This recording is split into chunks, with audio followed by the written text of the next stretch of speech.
State of the Nation.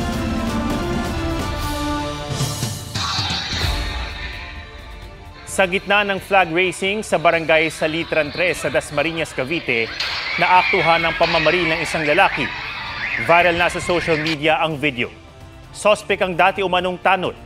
Binaril niya ang kapitan at dalawang kagawad na pare-parehong nasawid. Nadamay rin ng secretary ng Sangguniang Kabataan na nagpapagaling sa ospital. Nang umuwi ang sospek sa bahay, nagbaril siya sa sarili at namatay. Ayon sa mga saksi, target daw ng sospek ang barangay treasurer. Sa nagpapatuloy na investigasyon, isa sa nakikitang motibo ang paghihiganti dahil sinibak daw ang sospek at di agad binigay ang kanyang sahod. Mahigit 500 ang nasita sa unang araw ng pagbabalik ng No Contact Apprehension Policy sa Metro Manila. Ang pulisiyang yan, pati ang pagbabalik ng odd-even scheme, gagamitin para ibsan ang inaasahang hebigat na trapiko oras na simula ng pagkukumpuni sa EDSA sa Hunyo. Report si Joseph Moro. Unang araw ngayon ng pagbabalik ng No Contact Apprehension Policy o NCAP sa Metro Manila. Umiira lamang ito sa mga kalsadang saklaw ng MMDA, mga circumferential road gaya ng Recto, Araneta Avenue, EDSA, Tandang Sora, at mga regional road tulad ng Roas Boulevard, Taft Avenue, Quezon Avenue, Commonwealth, Rizal Avenue at Marcos Highway.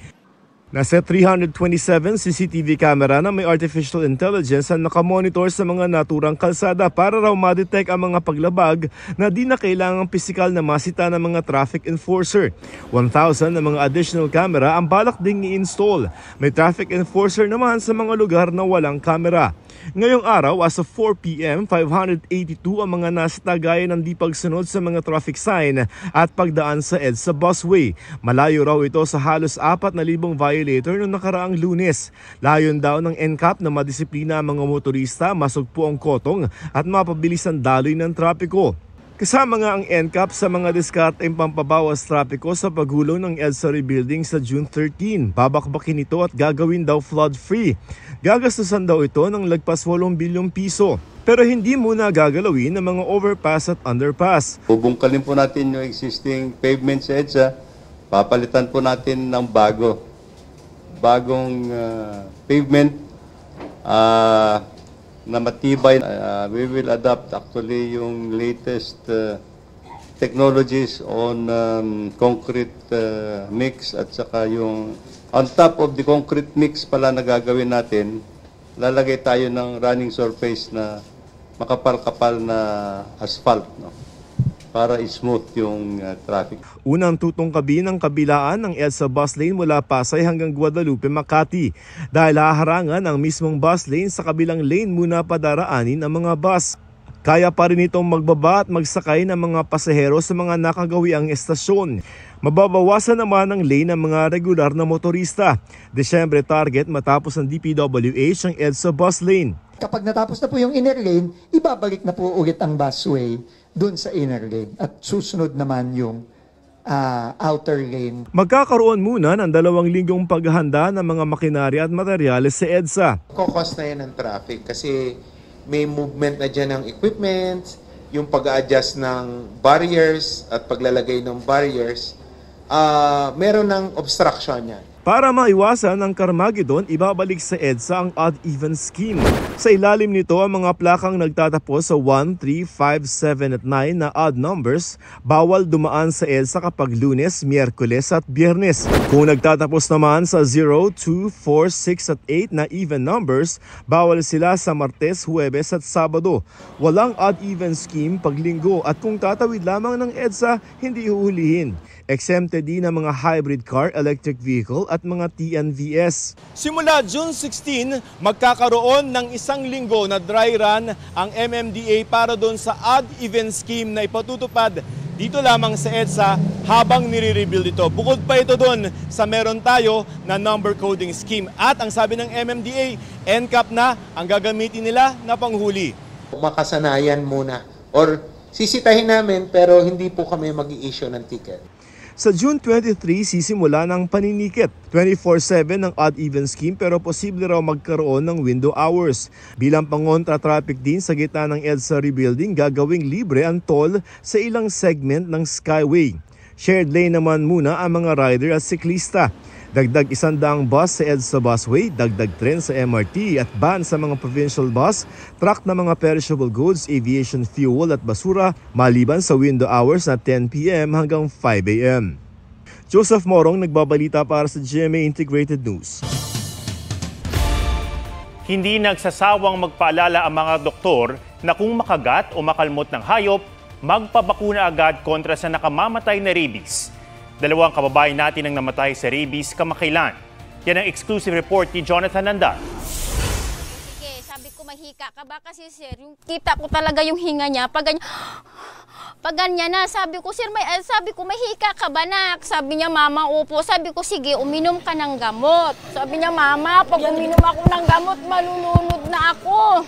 Ito ang mga huling sandali ng 25 taong gulang na si Nicole bago mamatay dahil sa rabies. Sabado lumabas sa mga sintomas pero Marso pa lang siya nakagat ng aso. Sa ospital, iginapos na siya ng maging balisa at magaslaw. Ni, yung anak mo, tinatalian na. Kasi umakyat na yung rabies sa utak niya. Doon ko na nalaman sir na nakagat pala siya ng aso. Matindi rin ang tama ng rabies kay Janelo Limbing, factory worker at dating CAFGO na nasawi sa rabies noong May 18. 9 na buwan nang lumipas nang makagat siya ng aso. Nakaisang turok lang siya ng bakuna sa rabies at hindi na nasundan. Ngayong first quarter ng 2025, may 55 kaso ng rabies na naitala ang DOH. Noong 2024, lahat ng nagka-rabies sa Pilipinas namatay. Central nervous system ang inaatake ng rabies virus. Naipapasa ito sa kagat o kalmot ng hayop na infected nito. Sabi ng WHO, ang virus pwedeng umabot ng hanggang 1 taon ng incubation period o panahon mula sa pagpasok sa katawan hanggang paglabas ng sintomas. Nakamamatay man ng rabies, maaagapan ito ng bakuna. Immediately po sana, pag nakagat po tayo and malalim yun dun sa mga sugat, magpunta na po dun sa pinakamalapit na health facility. Not necessarily mabibigyan po kayo agad ng vaccine, depende rin po kasi dun sa dami ng nakapila, pero at least mabibigyan po kayo nung dun sa instructions, anong gagawin po ninyo kung habang nag-aantay po kayo na mabakunahan po. May libreng bakuna sa rabies sa mga LGU sa RITM sa Muntinlupa, Amang Rodriguez Hospital sa Marikina at sa San Lazaro Hospital sa Maynila. Sa San Lazaro, may 100,000 vials para sila para sa buong taon. Kung maubos ito, nakakahingi naman ng tulong sa DOH. Sa Quezon City, kung saan hanggang 300 na nagpapabakuna kada araw para sa mga lehitimong residente ang supply nila para hindi maubos. Kung non-resident, pwede nilang bigyan ng first shot pero ang mga susunod na dose dapat sa kanilang LGU na. May animal bite treatment package din sa PhilHealth na 5,850 pesos. Sakop nito ang bakuna sa rabies at tetanus at local wound care. Jonathan Andal nagbabalita para sa GMA Integrated News.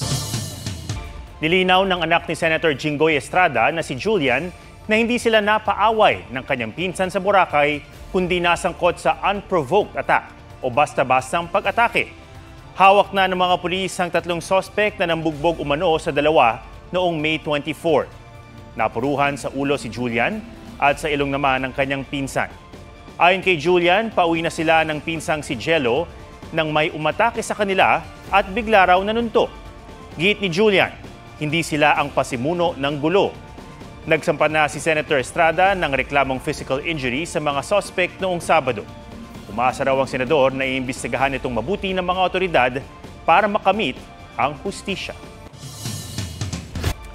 Huwag nang magtaka kung sa mga darating na araw makarinig kayo ng mga pulis na nagsasalita ng Korean. Plano kasi silang turuan ito sa gitna ng pag-aalala ng Korean community sa kanilang kaligtasan. May report si Von Aquino. Kung mapapadpad ka sa Malate, Maynila, para kang nasa South Korea. Welcome to Manila, Koreatown, kung saan kabi-kabila ang mga negosyo at turistang Koreano. Isa ito sa mga tanda ng matagal ng pagdayo at pananatili ng mga South Koreans sa Pilipinas. Ang Remedios Police Community Precinct sa Malate, isa ring Police Korean Help Desk. Kapansin-pansin din ang magandang relasyon ng mga pulis sa Koreatown Association. Kaya kung mapapabilang daw sila sa mga planong turuan ng basic Korean language para sa itatayong Tourist Assistance Desk sa mga identified na lugar, Malaking tulong to na matuto tayo ng Korean language. Para nang sa ganon, mas lalo pa pong magkaroon ng better communication. Napakalaking tulong siya sa amin para mas ma-extend namin yung tulong namin sa kanila. It's a good opportunity on us na magkaroon ng makasama sa ganong programa nang sa ganon ay makatulong sa aming trabaho. Game namang kumasa sa aming Korean Language Tutorial Challenge ang commander ng Remedios PCP. Ang nagturo sa kanya, ang Korean businessman na si Do Yun-soo na 20 years nang nakatira sa Pilipinas at kasal sa isang Pilipina. 안녕하세요. 안녕하세요.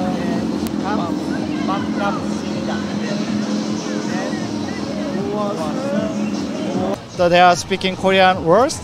This is easily approach the policemen for helping. So thank you for they are learning the Korean word. Ang balak na pagtuturo ng Korean sa mga pulis, isa sa mga nakikitang hakbang ng mga otoridad para manatili at patuloy na magtiwala sa bansa ang mga Korean. Napag-usapan ito sa dialogue ng Presidential Anti-Organized Crime Commission, Department of Tourism at South Korean Embassy. Bunsod na mga krimeng ang nabibiktima ay mga Korean national. So, willing po silang turuan yung ating po mga kapulisan. And natuwa naman po kami kasi itong pag-solve talaga ng krimen is hindi naman po talagang solely sa pulis yan eh. Kasama po dito yung community. Well, we welcome the news that there will be a fortification of tourist law enforcement. We also welcome the addition of tourist assistance help desks to be manned by our PNP personnel. Nagpaalala rin ng DOT na maaaring tumawag sa kanilang hotline na 151 Tour kung saan may aalalay na Korean-speaking call center agent. Von Aquino nagbabalita para sa GMA Integrated News.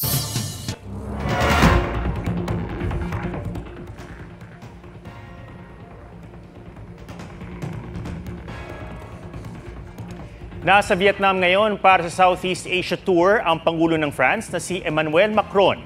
Pero usap-usapan ang nakunang eksena bago siya bumaba ng eroplano.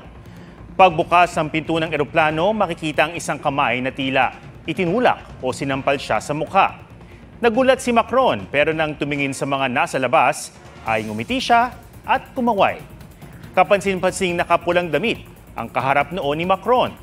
Maya-maya, lumabas na sila ng asawang si Brigitte na nakapulang blazer. Tila inalok ni Macron ang asawa na kumapit sa kanya pero hindi sila naghawakan habang pababa ng eroplano. Ayon sa ilang ulat, itinanggi ni Macron na nag-away sila ng First Lady, kundi nagbibiroan lang daw. Tila life imitates art ang disgrasya sa isang sinehan sa Argentina na may palabas na horror film. Sa gitna ng screening ng pelikula, gumuho ang kisame. Isa ang naiulat na nasaktan at naospital. Kwento ng ilang saksi, may narinig silang malakas na tunog na inakala nilang sound effects ng pelikula hanggang sa napansin nilang may unti-unti nang bumabagsak mula sa kisame.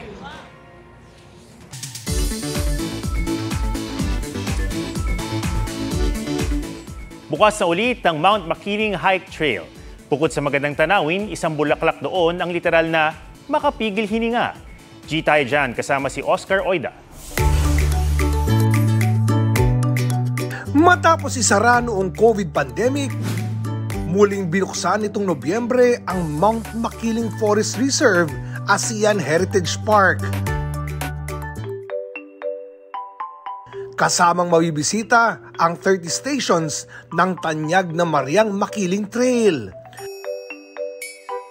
Habang paakyat ng paakyat, mas mahuhumaling sa ganda ng Makiling. Kada istasyon, makakatagpo ng iba't ibang hayop at halaman, tulad ng isa sa pinakamalaking bulaklak sa mundo, ang Rafflesia. Mapapa-hold your breath ka, di lang sa ganda at laki nito, kundi sa mabahong amoy nito. Tipikal itong namumukadkad tuwing Enero hanggang Marso at ilang araw tumatagal bago tuluyang malanta. Ingat din at baka madikitan ng linta na limatik. Nasa tuktok o Station 30 ang Mossy Forest na pampatingkad ng iyong akyat At tila patotoo sa alamat ni Mariang Makiling ang diwatang tagapangalaga ng kabundukan. Oscar Oida, nagbabalita para sa GMA Integrated News.